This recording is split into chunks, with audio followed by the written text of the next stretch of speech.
On one of the islands in Japan, in an isolated prison, the prisoners were competing in boxing matches, and the upcoming competition was between a giant guy and our hero, Andy, who had heterochromatic eyes. All the prisoners tried betting on the match, most of them betting on the big guy. And indeed, at first, he was able to beat Andy easily, but suddenly, Andy managed to block his punch and knock him to the ground, winning the match effortlessly. As Andy looked up, he saw a plane in the sky heading towards the island. All the prisoners rushed out to see who was on the plane, and suddenly, a man was brought out, standing in front of the leader. The leader said, "Welcome to Esper Prison. I am the prison warden." But before he could continue, the man interrupted, "Shut up, I'm not interested in who you are." The warden replied, "You must be Hayabu Kyusuk, accused of being part of the criminal organization known as Pandra." Hayabu answered, "Yes, that's me." Then one of the guards punched him in the face and said, "Speak respectfully to the leader. You won't be able to use your powers here." Hayabu responded, "Wanna test that?" Suddenly, all the soldiers raised their weapons, and Andy told them, "You don't have to listen to him, he's just a kid." Hayabu smiled at him, approached him, and asked for his name. Andy replied, "Andy Hinomaya." As Hayabu was about to respond, a guard interrupted, "You're prisoners here, you can't move freely." Hayabu shot back, "You better mind your business," and used his power to lift the plane, letting it crash down. He said, "You've placed anti-Esper measures on this island, quite professional." The soldiers then grabbed both Hayabu and Andy, taking them to solitary confinement. Andy sat in the room next to Hayabu, thinking to himself, "What did I do to end up here?" Hayabu asked, "Why did you try to stop the soldiers?" Andy replied, "I hate Esper, but I hate those who belittle them even more,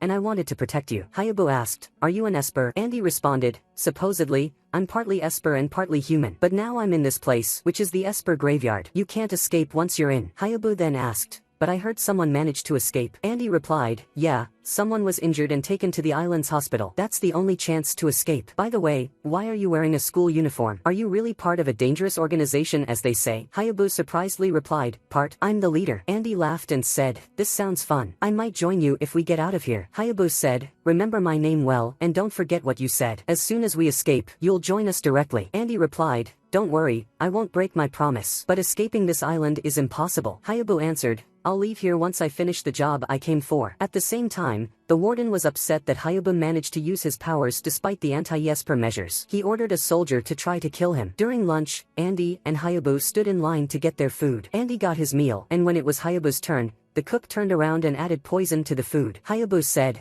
"This meal was made just for me. Thank you." He then sat down with Andy at the table and gave him the poison soup, saying, "This is my thanks for what you did with the soldiers yesterday." Andy was thrilled with the dish. After lunch, it was time for the prisoner competitions again, and this time everyone was betting on Andy. Hayabu also went to watch. The match began, but Andy couldn't move and was beaten easily, collapsing from the pain. Hayabu approached him and said, "Forgive me, the food I gave you was poisoned. You'll leave this prison as you wanted, but make sure to keep your promise to join me." The prison guards then took Andy to the hospital. Andy woke up in the hospital and found Hayabu standing before him, saying, "I gave you the antidote, but don't move too much until you recover." Andy looked around and saw all the staff lying unconscious. He watched Hayabu as he began to leave. Andy asked, "Where are you going?" Hayabu replied, "I told you before, I have a job to finish before escaping." Andy got up and ran after him. They walked through the corridor, and Andy remarked, "This place isn't a hospital at all, it's more like a lab." Suddenly, they heard a guard approaching. Andy quickly hid, then attacked the guard and took his weapon. The two of them continued until they reached the main room. Hayabu took the weapon from Andy and started shooting at everything in the room. He approached the glass cube in the center and found a little girl inside. As soon as she saw him, she said, "I've been waiting for you, leader." Hayabu replied, "Don't worry, I'll deal with these people and save you immediately." He turned to see the warden, who said, "Now I understand everything. The girl in the cube is part of your team. You allowed the soldiers to capture you so you could save her. But now, neither of you will escape." Suddenly, a huge monster appeared. The warden said,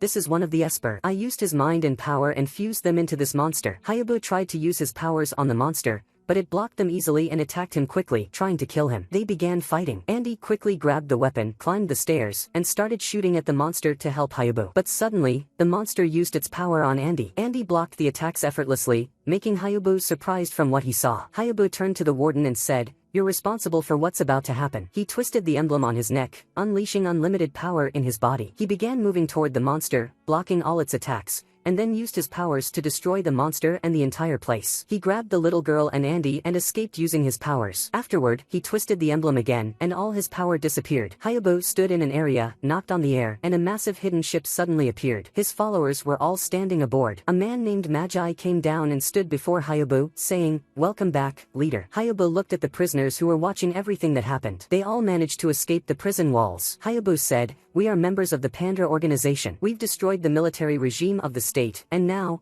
all of you are free to do whatever you want." Andy watched as Hayabu approached him, saying, "I know what your power is. Get on the ship now. A man never breaks his promise." Hayabu extended his hand to shake Andy's, saying, "You're very strong. You'll have to help me with all the upcoming missions." They began sailing, and Magi stood with Hayabu alone, asking, "Are you sure about what you did? Allowing someone like Andy on board the catastrophe ship? He could pose a huge threat to us." Meanwhile, in the lower deck of the ship, Andy was sitting alone. Suddenly, he used the power in his eye to open a direct connection with someone else, saying, "Inspector, I've successfully infiltrated the Pandra organization's ship as planned." Days passed aboard the ship, and Andy gradually blended in. One day, Hayabu came to introduce him to the crew, saying, "This is Andy, a new member of ours." He ordered Hamster, one of the crew members, to attack him with his powers, but Andy easily blocked it. Magi said, "Andy's power is that he can nullify any ability coming from another Esper." Then Hayabu told Yujiri, the little girl, try to read his mind. She tried, but it was no use. Hayabu told them, "This is Andy's power, and it will be very useful for us." Andy and Magi then started walking through the ship and saw many children playing in the corridors. Andy asked, "Why are there so many kids on a ship like this?" Magi replied, "Because they are Espers. Their parents abandoned them as soon as they found out,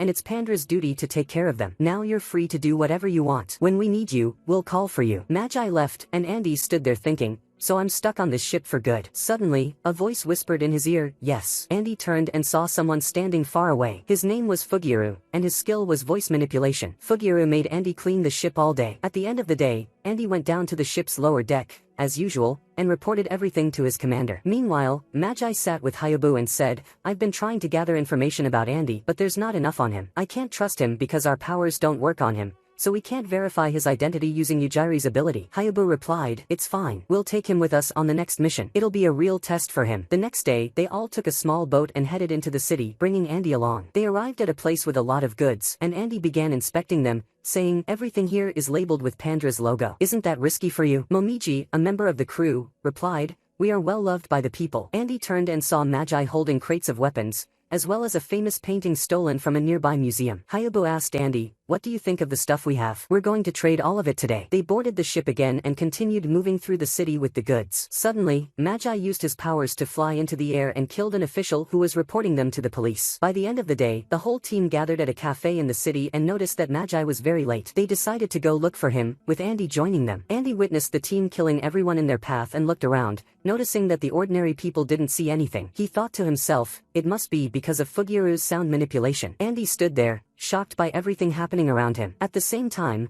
Hayabu and Yujiri were walking together in the city, as Hayabu received information about the person he would be delivering the goods to that day. Later, Hayabu went to meet the person in charge, who greeted him, saying, "Welcome. It's been a long time since we last met." Meanwhile, Andy stood on the roof of a building, holding a sniper rifle, aiming at the other man, waiting for Hayabu's signal to shoot. Andy thought to himself, "I need to shoot now because I'm sure Hayabu and the team are suspicious of me. I have to fire to earn their trust." Andy looked around and saw Fugiru and Momiji standing nearby, with everything set for the plan. They were all waiting for Hayabu's signal to start. The man in front of Hayabu was an old friend and an Esper. He said, "It's been a long time since we last met, over half a century, yet you haven't aged a day. The first time I met you was in 1942. Hayabu responded, "Yes, back then, I was an officer, and you were my superior." Andy started recalling his research and realized that Hayabu had been using his powers to manipulate genes and maintain his youthful appearance. He had once been a member of the Japanese army during the war with America. Andy became even more nervous and almost dropped his sniper. Suddenly, Hayabu gave the signal, and Fugiru said to Andy, "Shoot now." Andy tried to steady himself, but his hands were shaking. All of a sudden, the people in the room shot at Hayabu, but they all fell to the ground. Andy was stunned by what he saw and turned to find Hayabu and Magi standing there. Hayabu said, "You really couldn't shoot, could you?" He approached Andy and handed him a necklace like the one he was wearing, with the symbol of the organization. Using his power,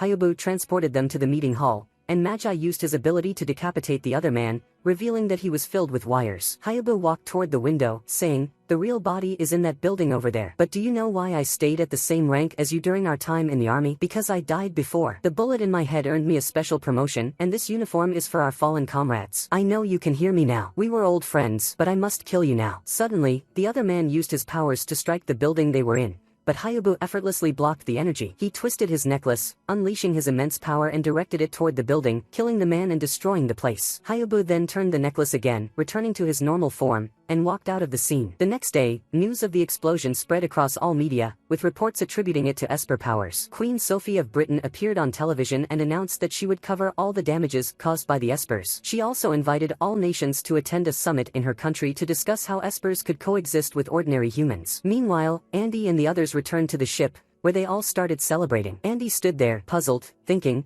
how can these people, who were killing others just yesterday, now be celebrating and happy? He looked ahead and saw Hayabu standing there, saying, "I'm very pleased you've joined us. In Pandra, we are more than just a criminal organization, we're a family." And the days passed, and the time for Princess Sophie's party came. 2 representatives from Japan went to attend the event. As soon as they entered, Sakaki thought to himself, "This place is attended by all the countries and Esper organizations, but in reality, everyone here is investigating each other, trying to gather more information. The world is very harsh because they believe the Espers will be a winning diplomatic solution." The other person, named Minamoto, responded, "And that's why Princess Sophie is trying to prevent that." Suddenly, as they were standing, they saw Hayabu with members of his organization. They immediately approached him, and Hayabu greeted them, saying, "Welcome, aren't you members of the Babel organization in Japan?" Minamoto replied, "What brings you here?" Hayabu responded, "We invited ourselves because we want to gather information about everyone here, as they could be our future enemies. We've finished our work here and can leave easily." Hayabu gave a signal, causing the electricity to be cut off, and they all suddenly escaped. When the power returned, there was a message on the wall that said,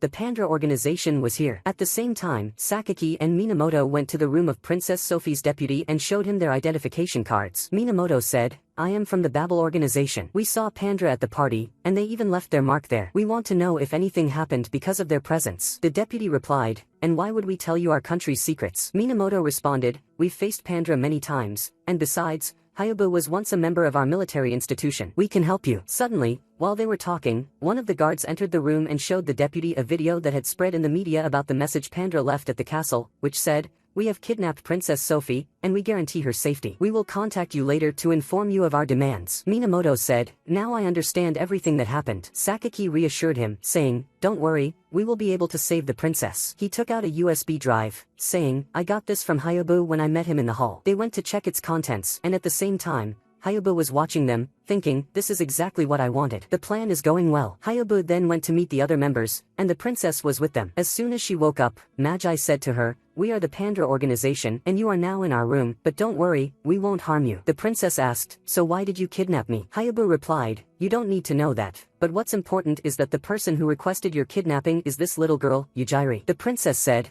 "I feel like you aren't as evil as people say. What do you think about working with me in my country? I can't support all your actions, but I can offer you protection, and my country will always welcome any Esper." Hayabu recalled an old memory, turned his face away, and left the room, and everyone followed, leaving the princess alone. At the same time, Sakaki told Minamoto, there was a game and other files on the USB. The files indicated that an organization was planning to assassinate the princess, so it seems Hayabu kidnapped her to protect her. But if we finish the game here, we might find more things that could help us. And indeed, they started trying to complete the game. Meanwhile, Princess Sophie was sitting alone in the room when Yujiri entered, offering her tea. Before leaving, the princess said, "I feel lonely here. How about you sit and talk with me for a while?" Yujiri was very happy when she heard that and sat next to her, and the two of them started talking. In another room, Andy was sitting on the ground training while Hayabu was reading a book. Andy asked, "Did Yujiri really request to kidnap the princess?" Hayabu replied, "Yes. She was able to predict an assassination attempt on the princess and wanted to save her." Andy then asked, "So why did you listen to her?" Hayabu responded, "This was Yujiri's first request of me, so of course, I would fulfill it for her. After all, we are a family in this organization." Suddenly, there was a knock on the door, and Princess Sophie and Yujiri entered the room. Sophie said, "I have a request. Yujiri has never gone out in the city for fun, so I want to show her around. Can we go out and enjoy ourselves for a bit?" Hayabu stood up, walked over to Yujiri, and asked, "Do you really want to do this?" She replied, "Yes." He said,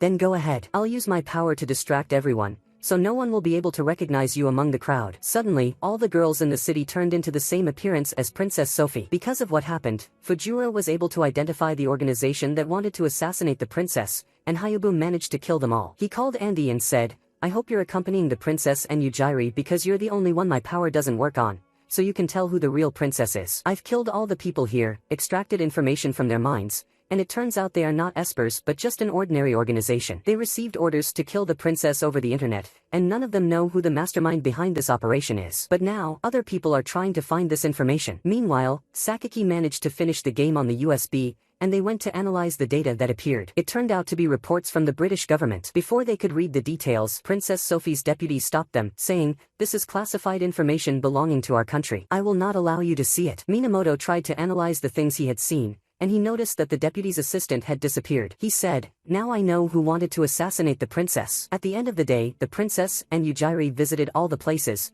and then they went to visit an abandoned orphanage. There, Sophie said to Yujiri, "I was sure my feeling was right. I supported this orphanage before, and a girl with esper powers appeared and suddenly disappeared. That girl was you." The princess remembered what happened back then and said, "I'm very happy to see you again. From the day you disappeared, I was very worried about you." She then said, "I hope you come live in my country again. I won't let you feel lonely ever again." Suddenly, while they were standing, the deputy's assistant entered, and everyone started running after him. Minamoto stood and said to the princess, "Be careful, this is the person who wants to assassinate you." Suddenly, the assistant pulled out a gun, aimed it at the princess, and fired a shot in her direction, but Andy quickly jumped and saved her. The assistant stood and said to the princess, "All of this is your fault. You used the state's budget to establish a fund for the protection of esper rights. In the end, they are monsters with no rights. Spending money on espers is wasteful. We should use the funds for something more useful. Anyway, it's too late now, and it's time for you to die here." Suddenly, Yujiri used her power, and a large aura appeared around her, but she saw Hayabu behind her, saying, "Don't worry, I'll protect you." He used his power to throw away the assistant's gun, and the forces managed to arrest him. The princess approached Hayabu and said, "I feel reassured knowing that Yujiri is with you. You treat her very well." "Thank you." Hayabu replied, "I promise I'll protect her." He then turned to Minamoto and said, "Sorry, I used you to find out who was trying to assassinate the princess. We've completed all our tasks here." He then used his power, and they all left. They all boarded the ship and decided to head to Japan. On the way, Magi asked Hayabu, "What makes you want to go back there again? Is it because you saw Minamoto, or do you want to see the queen?" Hayabu replied, "I'm sure the girls there are all alone. I want to check on them and make sure the queen of Esper is doing okay." In the ship's basement, Andy was, as usual, reporting everything that had happened to his commander, saying, "I still haven't been able to reach the ship's central section because they don't fully trust me yet. But I have a plan that might work." The commander told him, "You must always remember, your mission is to retrieve the device installed on the ship, and you were chosen for this task exceptionally, so failure is not an option. I'll be waiting for the details soon." At the same time, on Japan's maritime borders, the Babel organization learned that Pandra would arrive there soon, so they prepared their defenses and stood ready. Suddenly, an order was issued for 3 girls from Babel to attack the ship, and indeed, they began destroying everyone on board. Everyone ran to try and control the damage. Before Andy could join them, Yujiri handed him her hamster and said, "This will help you since you're still weak." Andy ran to catch up with them, and the crew on the ship started dying one by one. Babel took control of the ship's system and issued orders for everyone to surrender. Hayabu told Magi, "I'll leave the conversation to you," and then he teleported to face one of the 3 girls, saying, "Greetings, my queen." He tried to attack her, but she blocked his strike, and they began to fight. Meanwhile, Andy was on the ship, and one of the girls was about to attack him, but he activated his emblem, used his power, and managed to block her attack. As he tried to figure out who she was, another girl appeared, helping her, and managed to tie Andy up. She tried to use her power to discover who he was, but she was shocked when her ability didn't work on him. Andy looked at her hand and saw the Babel emblem, saying, "Now I understand. You're espers of the Japanese forces. You've clearly been fully trained to be this strong." The girl responded, "It doesn't matter who we are." She then took the small figure of Hayabu from the hamster and said, "This is the key to entering Pandra's ship's command room. Now, we can control it." Andy thought, "They're trying to breach the ship's security. I need to go with them to reach the main room." He then said to them, "Before you go, take me with you. I'll be dead soon because of Hayabu's fight upstairs." The girl agreed. "We can use his power as a shield to protect us from the rest of the organization," and they decided to take him along. The 2 girls attacked the rest of the organization members, using Andy as a shield, and managed to breach the ship's system, taking control. At that moment, Andy managed to escape from them and reached the ship's main room, saying, I finally made it here. But suddenly, Hayabu appeared behind him, saying, what are you doing here? Come on, everyone is waiting for you upstairs. Above, the ship was under Babel's control, and Magi tried to breach the ship's defenses but to no avail. Hayabu said, since it's come to this, I'll head up and attack them, and you cover my back. Before he could use his power to teleport, Andy ran and grabbed his hand, and they teleported together. Hayabu asked him, are you really that worried about me? Well, come with me. You might be useful. They breached Babel's main ship, freeing the captured members. Suddenly, the three girls appeared before them again. Hayabu told Andy, I'll take care of them. You go and take control of the ship. Andy quickly ran out of the room but found Babel's commander standing in front of him,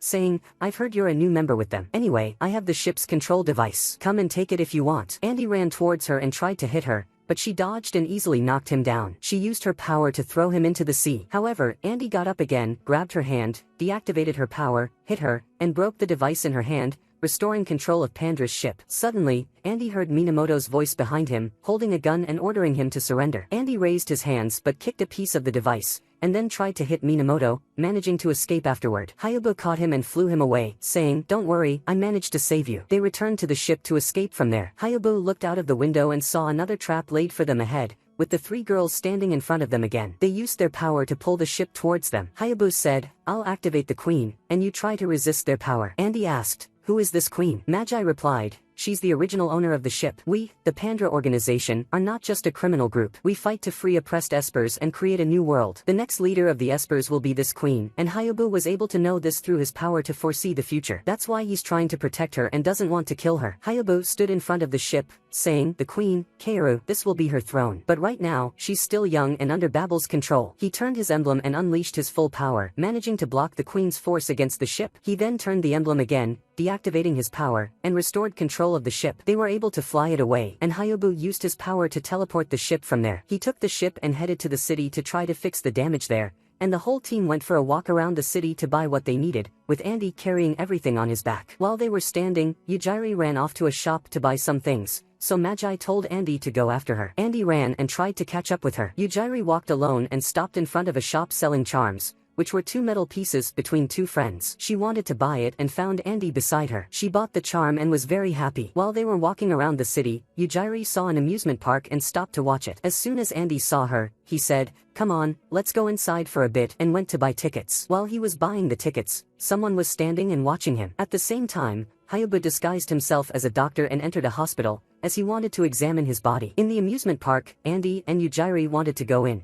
but he noticed a sign that said, no espers allowed, so he held her hand, used his ability, and managed to get through the gate. They started riding all the rides together. Afterward, they sat down to watch a circus show. While they were sitting, Andy told Yujiri, stay here, I'll go get us something to drink, and he got up and started walking toward the bathroom. Suddenly, he turned around and stood in front of the person who had been following him, saying, you've been following me quietly since this morning. What do you want from me, Mr. Minamoto? Minamoto said, I came here to talk to you, as a detective from the United States. Andy replied, how am I a detective? Minamoto responded, during our fight, you were using a technique from the US Army. Andy said, that's weak proof, but then the head of the Babel organization told him, your arrival here is more than enough proof. My name is Fujiko, the director of the Babel organization against Espers. Minamoto added, don't worry about the girl with you. One of us is watching her now. Andy asked, so what's your goal? Minamoto replied, we want to eliminate the Pandra organization once and for all, and we want you to help us from the inside. Andy said, you know, if I tell Hayabu this information, they will trust me more, which would be better for me. Fujiko said, at that point,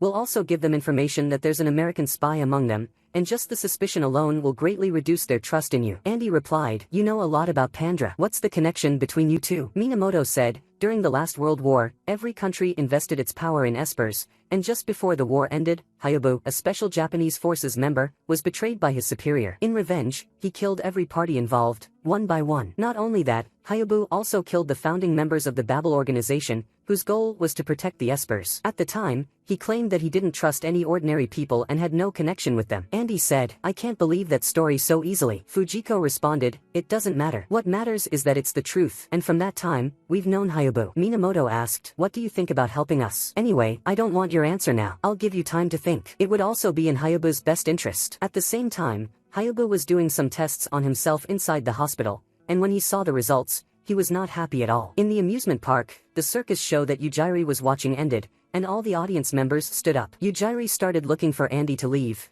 but suddenly she heard a child crying, so she went to see what was wrong. He told her that he was lost from his family. Yujiri said, "Don't worry, I'll help you find them," and she took his hand, closed her eyes, and listened carefully to the sounds in the area until she found his family looking for him. She took him to them. When the child reached his family, he told them, "This girl helped me a lot. She closed her eyes and was able to hear your voices." The father was shocked when he heard this and said, "Could she be an Esper?" They quickly left, and Yujiri was left standing alone. The people around started whispering that she might be an Esper and called security to take her out. The security guards came to take her, but suddenly she used her ability and created an illusion over the entire area. News of the incident quickly reached Minamoto and Andy, and they rushed to save the situation. Andy twisted his charm and ran toward Yujiri quickly, stopping her ability and telling her, "Don't worry, you didn't do anything wrong." Suddenly, the rest of the Pandra members arrived, saying, "We sensed Yujiri's energy and came here right away," and they took her and left the area. They all returned to the ship. Momiji was comforting Yujiri, saying, "Don't worry, I know today was hard on you, but the whole family is here. Now go help them with the celebration." After she left, Andy asked Momiji, "What does family mean? You all use that word a lot." Momiji responded, "When I was a child, my city was in a civil war and there was no one left alive from my village. Just before the soldiers were going to shoot me,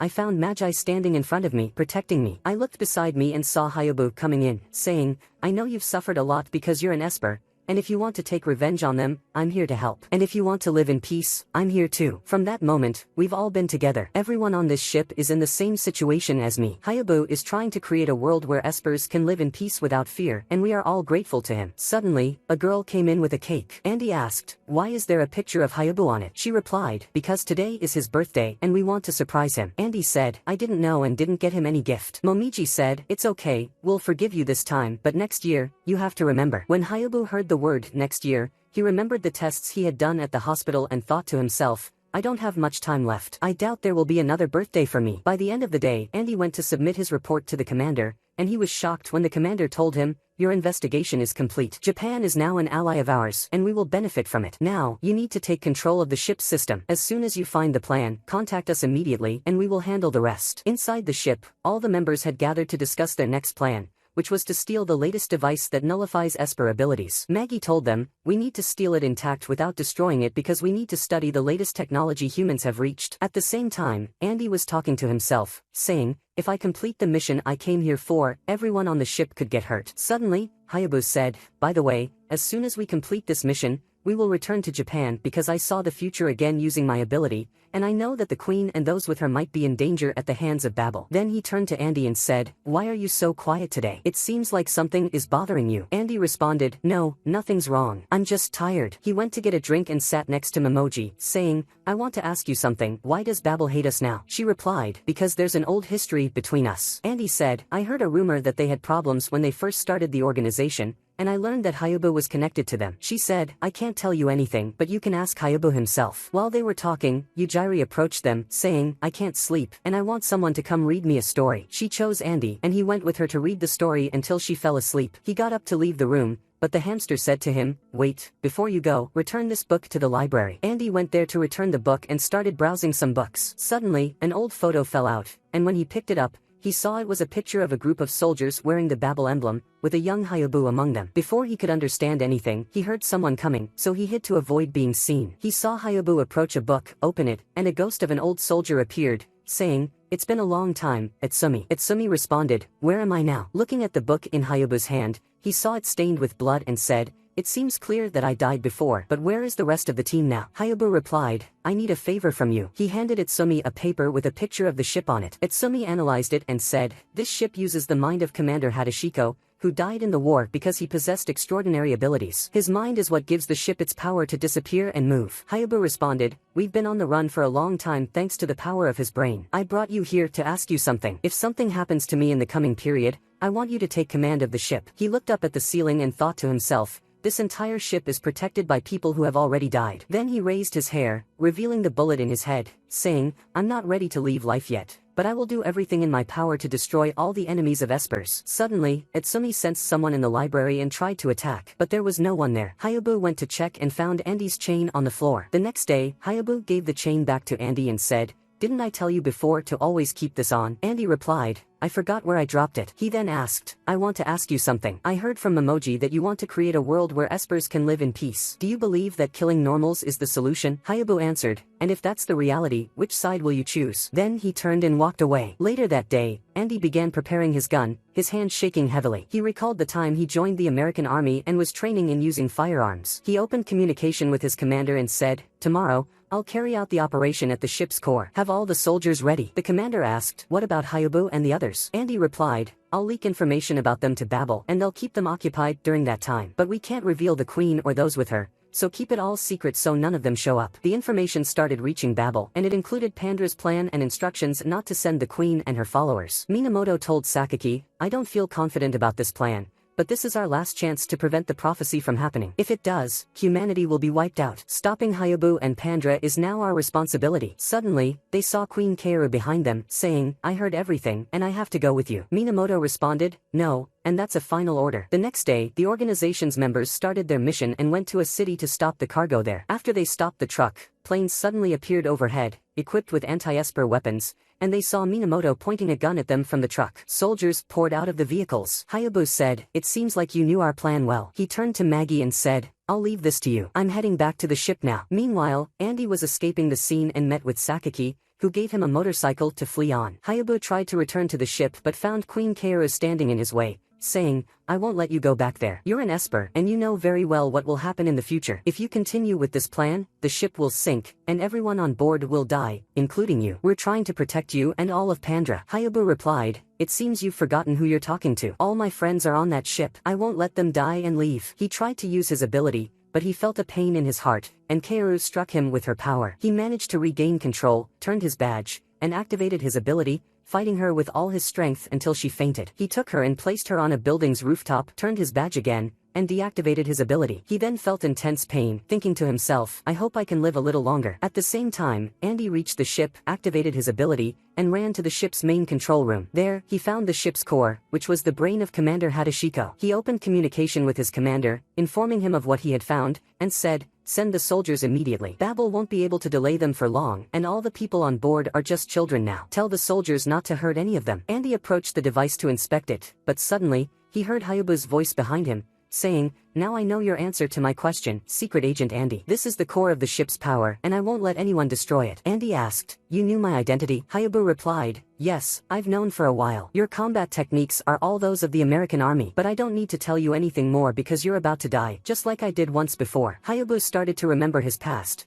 when there was a war between the countries, and he decided to move to Japan because it was safe there, and also because it was his father's homeland. As soon as he arrived, he was greeted by one of his father's friends and his daughter, named Fujiko. Fujiko was very happy to see Hayabu and treated him like her younger brother. She was also an esper. Hayabu lived with them, and one day, he was writing a letter to his late father telling him about his new life. Suddenly, Fujiko entered and took the letter to read it, but Hayabu used his power and managed to take the letter back, shocking Fujiko, who thought to herself, I couldn't stop his power, which means he's much stronger than me. Suddenly, two men from the military, Sawatomi and Itsumi, entered. Sawatomi told them, I wanted to use your powers with us to help the world by having you join the army. He turned to Hayabu and said, what do you think about joining us? You'll be able to help people on a larger scale and develop your powers to higher levels. We're forming a new team in the army made entirely of espers. Fujiko responded, no, the army wants to use the power of the espers to start a war and steal from other countries again. Neither I nor Hayabu will be tools in your hands. Sawatomi replied, I'm not waiting for a decision right now. Take your time to think about it, and rest assured that we won't use this team for dangerous battles. We're trying to prove to the military that we'll be very beneficial to them, creating a new world where espers can live with humans. Fujiko, upset, took Hayabu and left the place. The letter Hayabu had been writing to his father fell to the ground, and Itsumi picked it up, took the information in it, and handed it back to Hayabu. He told Sawatomi, I don't think Hayabu will join us, because the letter he was writing was to his late father, and it's clear that his father was very worried about him using his powers. He was trying to keep the matter as secret as possible. Sawatomi responded, I know their power isn't their choice, but with it, we can change the entire world. According to the records, Hayabu and Fujiko are among the strongest espers in the world, and I'm confident they will join us. Later that day, Hayabu was lying in his bed, thinking about what Sawatomi said earlier, and thought, I could use my power to help people, but my father told me to abandon it. But if people would recognize me as a soldier and a citizen, then I would surely agree. At the same time, Fujiko was thinking the same thing. The next morning, they both woke up, got dressed, and decided to go with Sawatomi. All the espers gathered to form the new unit in the military, and among them were Hayabu and Fujiko. Sawatomi welcomed them to the place. Days passed, and the unit was officially formed. They began their special training, and soon,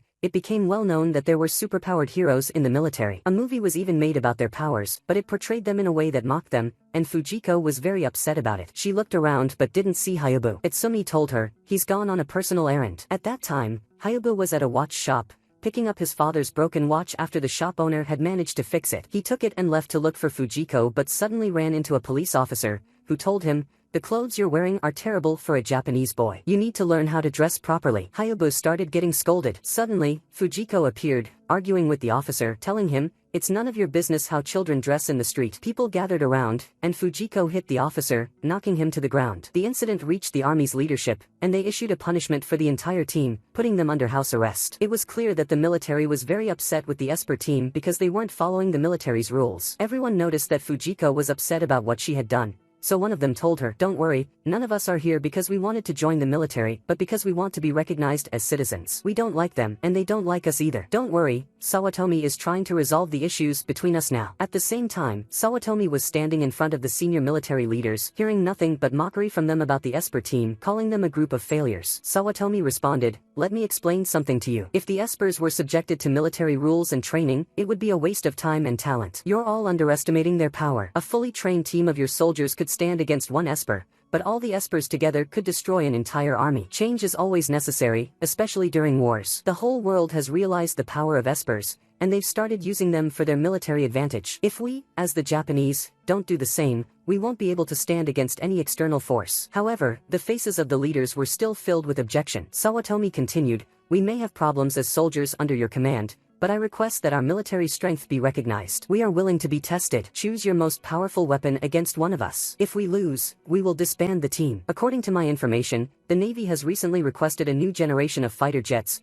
and they are currently being tested. We can assist you in that test. If we lose, you'll be rid of us, but if we win, we will be officially recognized as the strongest team within the Japanese army. Sawatomi returned and gathered the entire team to inform them of the plan, saying, "We must win this battle because it will determine the future of Espers in this country. The battle will be aerial, one of us against one of them, and we will use guns with fake bullets." Fujiko stood up and said, "Let me handle the mission since I was the one who made the mistake. I need to take responsibility." Sawatomi replied, "No, Hayabu will be the one to carry out the mission." Hayabu's special training began that same day as he attempted to simulate a plane attack. The training lasted for several days until the day of the duel finally arrived. The Marine soldier began flying the plane towards the location, and when he looked beside him, he found Fujiko saying, "You should be more aware because we've been flying next to you for a while and you didn't notice." Another one said, "You need to pay close attention because if this were a real battle, you'd be dead by now." The soldier ignored them and flew towards Hayabu, irritated, thinking, "How can they fly without a plane? I have to destroy them today and end them for good." He flew towards Hayabu, and the duel began. Hayabu started moving erratically in the air, trying to distract him, but the soldier was right behind him with all his might, testing the plane's full potential. Hayabu's movements were slower in comparison, and he remembered during training when one of the soldiers told him, "The plane will fly at 500 kilometers per hour, so you need to be very careful. Our advantage is maneuverability, not speed. You need to be able to turn easily while flying. That's where you'll excel. When he flies after you, you need to dodge. And when he turns the plane to catch you, that's when you turn your body and shoot him in the head. At that moment, you'll win the battle." Hayabu replied, "But the machine gun is very heavy. I prefer to use a regular rifle because every fighter has a well-known weak point, and it's right above the forehead. If I can aim one bullet at it, the whole fight will be over." Hayabu tried to execute this plan by dodging the plane's attack, but suddenly, he felt his body become heavy and a large force pulled at his legs, halting his movement. Sawatomi and the other soldiers stood on a ship watching the battle unfold, and one of them said, "At the end of the day, Hayabu is just a child. He can't unleash his full power because of the immense pressure." Sawatomi reassured them, "There's no need to worry. I know the fate of our unit depends on this duel, but I anticipated something like this. I've invested my entire future in this unit, and I didn't choose Hayabu randomly. Just keep watching him. The more pressure he faces, the stronger his power will become." Hayabu felt a force binding his entire body and remembered his father's words, never to use his power, and that if he obeyed the military, he would become nothing more than a tool in their hands, just like what happened to his mother. He recalled his father hitting him, saying, "Your mother died because she tried to help humans using her power. The army kept conducting experiments on her and I helped them, believing I could benefit humanity. I chose to help people over the girl I loved. I won't let you make the same mistake. You can't use your power. If you want to live among people as a human, forget about the power you have." The force around Hayabu began to weaken, and he thought to himself, "No, I was born an Esper and this is my reality. I won't try to live a life that isn't mine. I must be myself." He remembered Sawatomi's words to him on the ship before the battle, "You were born an Esper and that's an advantage. You have to use it. There's nothing to fear, so forget your father's words. This is your home now. As long as the Esper unit exists in the military, you can be yourself. If you can't unleash your power in the fight, then you'll have the freedom to choose how you want to live your life." The energy around Hayabu disappeared, his speed increased dramatically, and he began to outmaneuver the plane. During the fight, his father's watch fell into the sea, and Hayabu thought, "I need to buy myself time to land the killing shot." He stood still in front of the plane, and as it turned, he fired one shot, winning the duel. Before the team could celebrate the victory, someone rushed in and told Sawatomi that there was urgent news. An unidentified submarine had been spotted in the surrounding waters. Sawatomi ordered Hayabu to head there immediately. The entire team flew to intercept them and found the submarine firing at them. They then dived into the water. The team reported to Sawatomi, explaining that it was likely an American submarine. Suddenly, Hayabu noticed 3 dolphins swimming nearby, each marked with numbers. It became clear that they were espers. The dolphins used their powers to send a message to Hayabu, saying they were there to help. But suddenly, a missile was launched from the submarine, killing one of the dolphins. 2 more missiles were fired at the remaining dolphins. One of Hayabu's team members tried to destroy them and managed to stop one, but the other missile headed toward the dolphins. Hayabu sprinted to intercept it, with the soldier in the plane helping him move faster than the missile. He dove into the water, stood in front of the missile, and used his power to stop it, successfully saving the dolphins. The submarine retreated, and Hayabu and his team returned to Sawatomi, overjoyed with their success. Hayabu felt immense gratitude for having Sawatomi in his life and decided to follow his path for the rest of his life. Forgetting his father's words, he resolved to live true to himself with his friends. One of them took the dolphins to the city, and one of the dolphins said to him, "Be careful. We are fine for now, but you are the ones close to death." Indeed, within less than a day, everything in Japan had changed. An atomic bomb had been dropped on Hiroshima. Hayabu rushed to speak to Commander Sawatomi, telling him, "This is a new type of bomb. We need to act fast." Sawatomi responded, "No, you've done your part, but for us, the war is over. Unconditional surrender is the only option we have now. Japan has no military strength left, and every member of the Esper unit has been injured except you." Hayabu said, "I can still fight alone, at least to stop the second bomb." Sawatomi replied, "No, our fate has already been decided. We have to lose and rebuild ourselves. Look here." He showed Hayabu a device he had made that contained the mind of the dead dolphin, which he could analyze and use its special powers. "I used their power to see part of the future. After the war ends, the number of espers will increase dramatically, and you will lead them and destroy the world." Sawatomi raised his gun to Hayabu's face and said, "I'm very grateful to you, but I won't let the occupying army know you exist. Your power is unmatched anywhere in the world. I tried to turn you into a monster, but I can't allow anyone else to control this power." He fired 2 bullets at Hayabu, who collapsed, bleeding. As he lay there, Sawatomi said, "I won't let you become an enemy of humanity. After all, I'm a human, not an Esper. The power you possess is mine alone." Hayabu started to cry, remembering his friends who had died. When he looked up, he saw Sawatomi standing over him with the gun aimed at his head,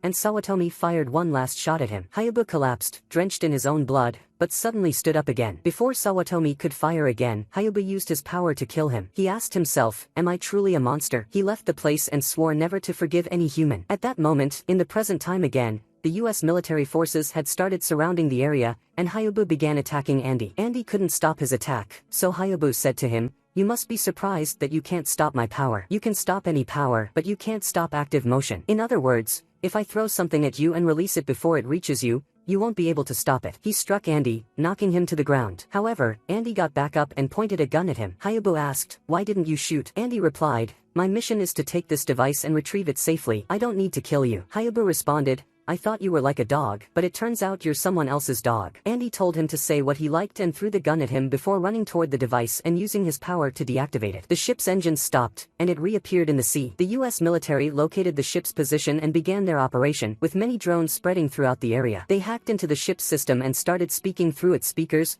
warning everyone on board to withdraw and surrender immediately. Upon hearing the voice, Hayabu was shocked, recognizing it. Suddenly, the drones launched a direct attack on the ship, and Hayabu became enraged at the person he had heard, walking away from the scene immediately. Andy, puzzled by the direct assault on the ship, said to himself, how are they attacking the ship directly? I told them everyone here is just children. Hayabu stood in front of the drones, blocking all of them, saying, who is controlling them? I need to find out who it is. Meanwhile, soldiers landed on the ship and stormed the rooms where the children were, but they were met by a woman who killed them, telling the children to hide under the ship. The soldiers stood before her, using devices that neutralized Esper powers, and managed to suppress her abilities. All the ship's members gathered in one place, hiding and unable to use their powers. Suddenly, they noticed someone holding a gun, destroying the drone above them. They regained their powers and went out to fight the soldiers. Minamoto stood in front of Magi and told him, wait, now isn't the time for fighting. He showed him a video on his phone of the US forces attacking the ship. Minamoto explained, Babel predicted this would happen, which is why we wanted to imprison you first. But now, we need to save the ship. Magi turned his head and headed towards the ship. Minamoto asked him, I just need you to promise me one thing, protect Hayabu. They all rushed to the ship as fast as they could. Meanwhile, US forces reached Andy's room, and Andy called his commander, saying, how is this happening? I told you everyone on the ship is just children, and now you're trying to kill them. But there was no response. The soldiers successfully took the device and began transporting it. Magi and his team arrived on the ship, killed the soldiers in front of them, and rushed to check on the children. At the same time, Yujiri left her room and hid under a staircase to avoid the soldiers,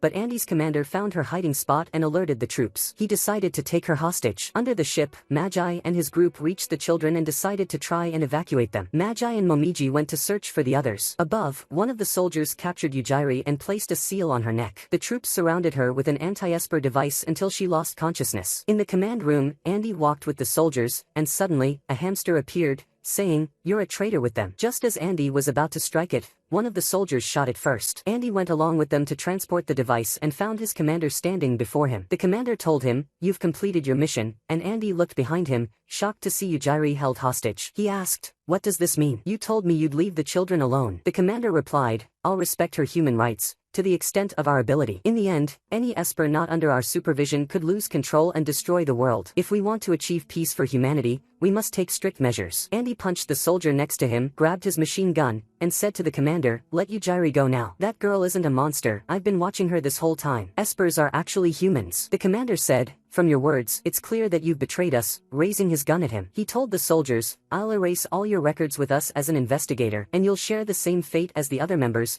then fired a shot, knocking Andy to the ground. The commander and his soldiers took Yujiri and left. At the same time, Hayabu had destroyed all the drones around him. He looked at the ship, which was burning with children still on board, and tried to reach them, but he felt intense pain in his chest. He then saw Magi standing in front of the soldier, saving the children. Hayabu stood before them, struggling to catch his breath as the ship collapsed in front of him. Magi grabbed him by the shirt and said, you must hold on. You're our leader. If you don't protect the ship, then who will? Hayabu smiled once again and told him, I'm leaving everything here to you. You're responsible for them. I have another mission to complete. Hayabu flew towards the submarine launching the missiles, turned his emblem, unleashed his power, and attacked it and the remaining drones. He thought to himself, if the person behind this operation is truly you, I won't let you kill any more of my friends like you did before. I'll destroy all of humanity. I must show them our power. He created a massive explosion on the submarine and destroyed everything in front of him. Meanwhile, all the ship's members managed to escape, leaving only Andy behind. He suddenly stood up after being shot and realized the bullet had hit Hayabu's necklace, saving his life. He looked up and saw Hayabu fighting in the sky, blocking all the incoming missiles. However,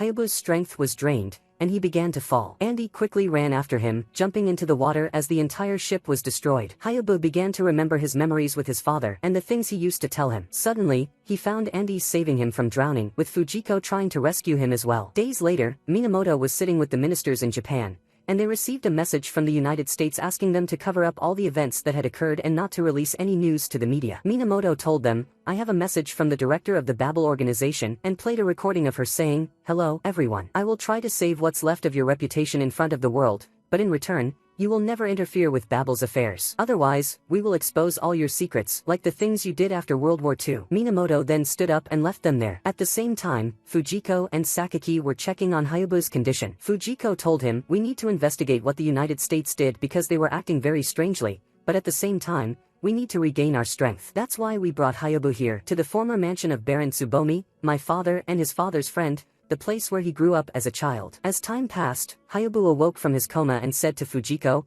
I don't remember asking for your help. She replied, I'm not the one who helped you. If you want to thank someone, thank Andy, and threw him Andy's pendant. Hayabu asked, where is he now? I want to talk to him. She replied, He's not here, but I want to know all the information from you. Why did the United States act so violently? Hayabu remembered the voice on the ship and thought to himself, could it be the same person who killed me before? Commander Sawatomi? Fujiko interrupted his thoughts, asking, why aren't you listening to me? Hayabu responded, you don't need to know everything. We're not siblings like before. I have nothing to tell you. Meanwhile, Andy was in the Babel organization's hospital undergoing tests to ensure his safety. One of the Queen's followers found a mark from the United States on him to track his location, so she used her power to erase it from his mind, destroying it. Andy could no longer communicate with them. He got up from the bed and asked, where is Hayabu now? I want to talk to him. The doctor there replied, I can't tell you, for your safety. Hayabu won't forgive you for your betrayal that easily. One of the Queen's followers used her weapon to restrain the doctor and used her power to locate Hayabu, making the doctor faint. They decided to go to Hayabu, and Andy said, I'll go with you. Kaoru asked, what's your plan now? You barely escaped with your life. Andy replied, I don't know, but I won't leave Hayabu alone, and they decided to take him with them. They all got in the car to go to the mansion where Hayabu was. On the way, they stopped to rest for a while. Andy sat with Kaoru and asked, why do you serve Hayabu? She replied, the first time we met him, we were children, and he was very kind to us. But that's because we're espers. Even though there are many humans you can trust, he didn't trust anyone else. Andy then asked, what's the deal with you becoming the queen in the future and leading an esper rebellion against humans? She replied, I don't know anything about that, but Hayabu always says that even though I don't want to do it. I don't want Hayabu and Minamoto to fight each other, so I have to stop it. I still don't understand why humans and espers can't live together in peace. Meanwhile, the members of the Pandra team were all gathered together, and Maggie entered,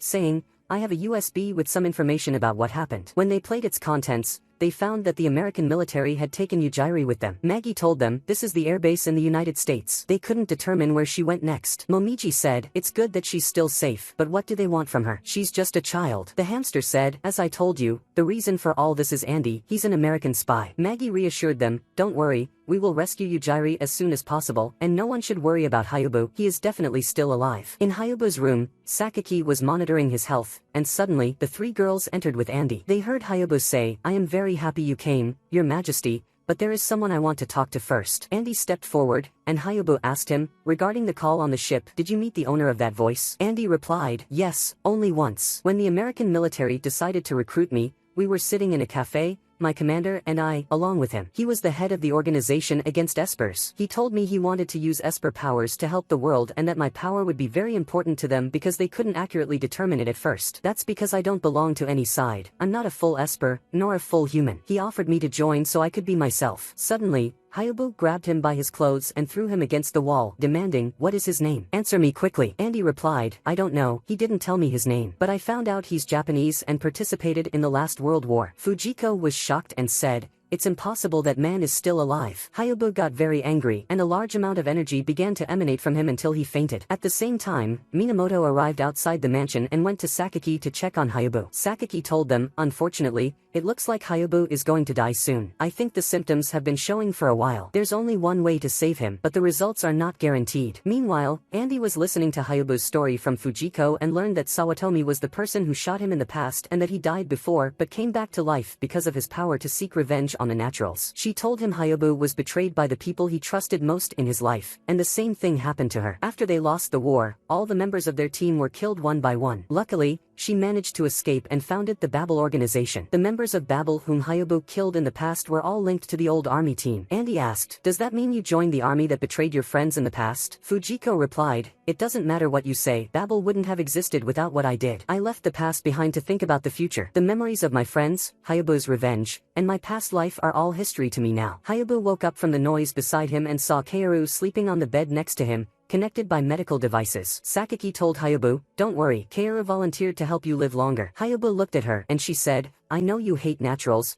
but if we work together, we can move forward to a better future. Hayabu replied, someone told me that a long time ago, but the end is always the same. At the end of the day, while everyone was asleep, Hayabu got up and started putting on his outfit. Meanwhile, Andy was walking in the forest, thinking about how all this happened. The person who made him work as an American investigator was the same person who killed Hayabu before. Suddenly, he heard an alarm, and everyone in the mansion woke up to search for Hayabu. Kaoru found him and said, I appreciate your feelings, but I have to go to save my friends and meet that person again. If I don't go now, I won't be able to live my life again. Kaoru asked, what will happen to everyone in Pandra? And not just them, but what about us? You're not alone, we can all help you, and surely we can do something together. Hayabu replied, I'm glad you always look to the future, then turned and walked away. She screamed, is revenge so important to you that you'll sacrifice your future? She fell to the ground and started crying. Andy, who was watching, heard Minamoto say, go now, stay with him, and help him with everything you can. Andy got in the car and went to catch up with Hayabu. He stood in front of him and said, get in with me. I'm also upset with the American military for betraying me, and I also need to save you, Jairi. Hayabu gave him his pendant and got in the car with him, saying, let's see what happens there. At the same time in America, Andy's commander was driving his car on the way home. On the way, he was listening to the news announcing that the winner of the New York elections was a person supporting Esper rights. As soon as the commander reached home,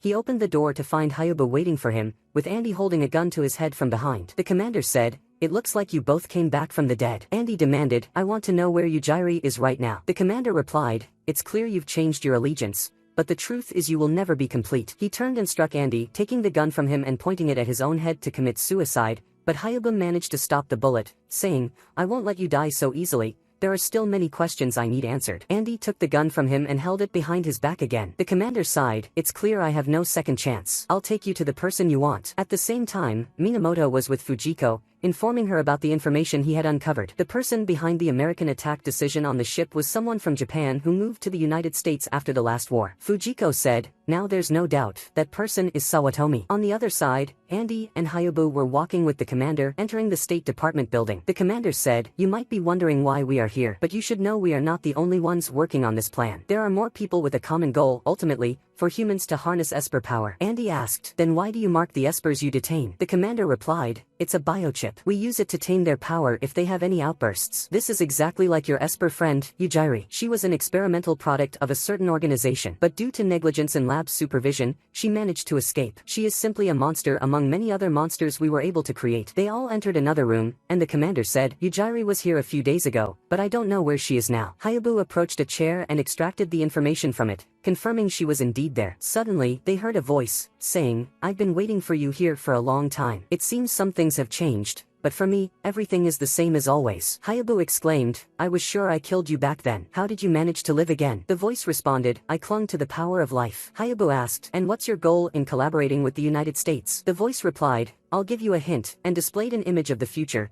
saying, I managed to capture this image using Hachigo's mind power that I took from your ship. He started showing more images, saying, this is the future, a future of complete destruction. To protect human history, we need to change the future now. Among the images was one of Queen Kaoru. He said, she is the one who will protect the future and destroy all of humanity's future. Hayabu got angry, saying, I won't let you do anything, but the voice replied, we are going to start work soon anyway. What do you say? Show me the true power of an Esper. Suddenly, the glass in the place shattered, and planes started attacking them. The commander attempted to commit suicide and take Hayabu with him, but Andy quickly shot at the Esper power suppressor, allowing Hayabu to use his power to protect himself. The commander fell dead before them. Both of them ran and started trying to escape from the planes until they reached a place with destroyed military weapons. They found soldiers standing and attacking them as well. Hayabu threw 2 rods to Andy to use, and he struck the planes with them, trying to help Hayabu as they climbed up the building. Andy used his power to stop the soldiers' bullets until they could reach the elevator. But suddenly, the elevator stopped before they reached the top floor. Hayabu took a piece of metal from the door and turned it into a sword using his power. He stepped out in front of numerous planes, blocking their attacks. Andy ran quickly towards them, managing to get ahead, killing a soldier standing there,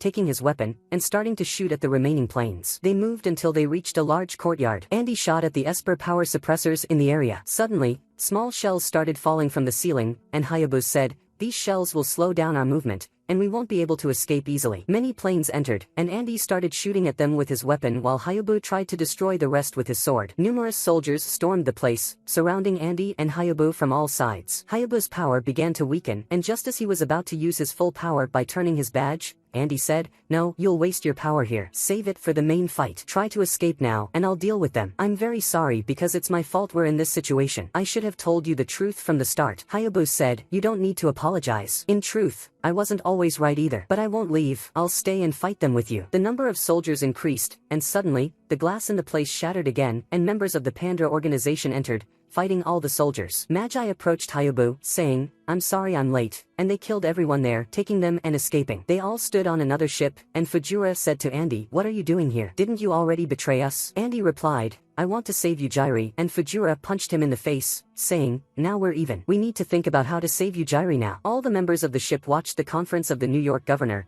who was trying to convince people to cooperate with the Espers and leave all conflicts behind to ensure a better future for everyone. Hayabu remembered the images he had seen before and told them, head to New York State immediately at full speed. At that moment in New York, everyone was cheering for the new candidate, gathering in the streets. On the roof of one of the buildings, Yujiri was standing with Fujiko behind her. Suddenly, Yujiri turned and used her power on her, managing to control her mind and trap her in an illusion, seeing a copy of herself. The same thing happened with Magi and Momiji. Yujiri began walking through the city until she met Andy on the road. On top of one of the buildings, Hayabu was standing and holding Yujiri's charm, which he took from her on her birthday. In a dark room, Satomu was observing everything that was happening, saying to himself that Hayabu was still hiding until now. He instructed one of his followers to keep a close watch on the area because Hayabu could appear at any moment. He then said that President Green had been elected and that, according to his vision of the future, this would bring temporary peace between humans and Espers. But today, if the president was assassinated by an Esper, the future would be rewritten. Riots would increase in the country,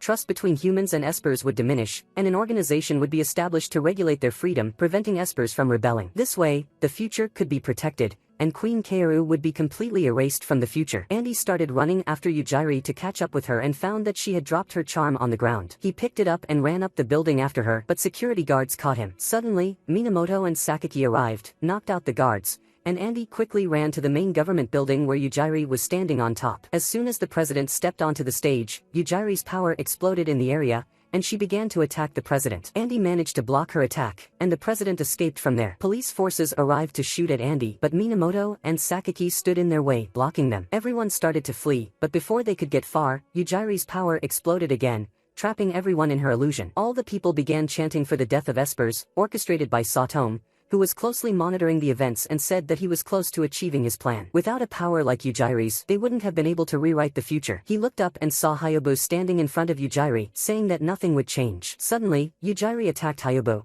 but he managed to block the strike and said that it was clear she was under hypnosis, but her power would not affect him. He looked up to see a person who looked like him, and they began to fight, matching each other in strength. Suddenly, more hallucinations and old memories appeared, reminding him of the plane he attacked as a child, followed by memories of his old friends attacking him, and then his father's voice speaking to him. He told himself to stay calm, knowing it was all an illusion. He saw Satomu pointing a gun at his head and shooting him again, causing him to fall to the ground, bleeding. He got up to find his younger self holding a gun to kill him. Hayabu stood up, turned his emblem, and decided to use the last of his strength. All the hallucinations began to dissolve, and he saw Yujiri in front of him. She also started to remember her old memories, the time she escaped from the lab, moved to an orphanage, her lonely life, and the moment she met Hayabu for the first time. She took a step closer to him, her illusion lifting from the city, returning everyone to normal. Andy arrived on the rooftop, seeing Hayabu using all his power to help Yujiri. He then removed the emblem from her neck, waking her from her hypnotic state. Suddenly, Hayabu's power exploded, and he said he couldn't control his body anymore, having used too much power. The emblem on his clothes shattered, and he told Andy to take Yujiri and run away quickly. He said he tried to protect the future for them, and if this was his end, he had no regrets. Andy replied that he wouldn't listen this time, approaching him and saying he had hated Espers all his life. But on Hayabu's ship, he learned that they were just ordinary people and wouldn't let this be the end. He found Yujiri clinging to his clothes, trying to move with him. He gave her the charm she had dropped earlier, and they both tried their hardest to move forward. Andy said that his future had changed since meeting Hayabu in prison, and he was excited to see the future Hayabu would create. He placed his hand on Hayabu's shoulder, using his power to stop Hayabu's energy until he finally managed to stop it and collapsed, unconscious. The next day, Hayabu went to a park in the city and found Satomu sitting alone. Hayabu told him that all his assistants had been arrested, his organization dismantled completely, and he had nowhere to run. Satomu asked Hayabu to kill him, saying he didn't want to live any longer. Hayabu replied that he couldn't do that, as it might upset Queen Kaoru. Instead, he would kill his soul, erasing all his memories and leaving him to live as a dead person. Hayabu put his hand on Sayatome's face, erasing all his memories, and left him in the park. At the same time, Andy was with the members of Pandra, bidding them farewell as he was leaving. He stood in the street, and Hayabu approached him, asking where he was going. Andy replied that he needed to find out who he really was, not an Esper nor human, but he was sure he would find a place where he belonged, setting off on his search. Hayabu gave him the organization's pendant back, saying Andy should keep it, and made him an honorary member of